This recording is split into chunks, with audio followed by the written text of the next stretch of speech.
धडगाव तळोदा रस्त्याची दुरुस्तीची मागणी तीव्र।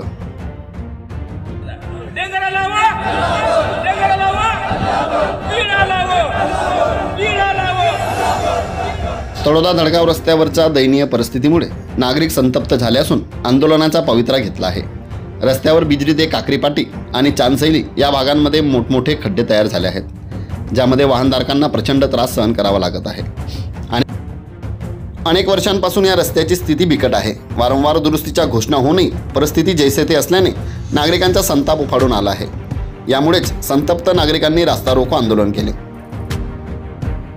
लेखी आश्वासन दिल्यानंतर आंदोलन मागे घेतले असले तरी जर रस्त्याच्या दुरुस्तीला लवकर सुरुवात झाली नाही तर पुन्हा तीव्र आंदोलन छेडण्यात येईल असा इशारा आंदोलकांनी दिला आहे। हा रस्ता नंदुरबार जिल्ह्याच्या मुख्य शहराला जोडणारा महत्त्वाचा मार्ग आहे, त्यामुळे येथून दररोज वाहनांची मोठी वर्दळ असते। मात्र खराब रस्त्यांमुळे वाहन चालक आणि प्रवाशांचे प्रचंड हाल होत आहेत। प्रशासनाने त्वरित कारवाई करून दुरुस्तीची प्रक्रिया सुरू करावी अशी मागणी नागरिकांनी केली आहे। प्रशासनाने जर वेळेत उपाययोजना केल्या नाहीत तर भविष्यात चक्काजाम सारखे तीव्र आंदोलन केले जाईल असे नागरिकांनी ठामपणे सांगितले आहे। यथार्थ वार्ता न्यूज चॅनलसाठी प्रतिनिधी मंगेश वडवी, धडगाव।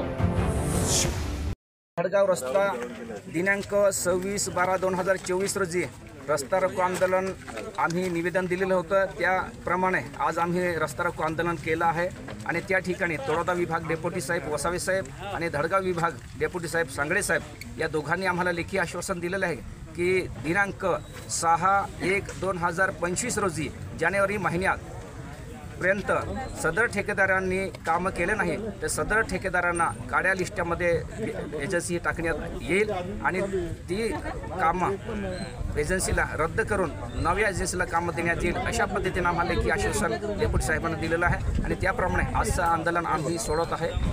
जय हिंद, जय महाराष्ट्र।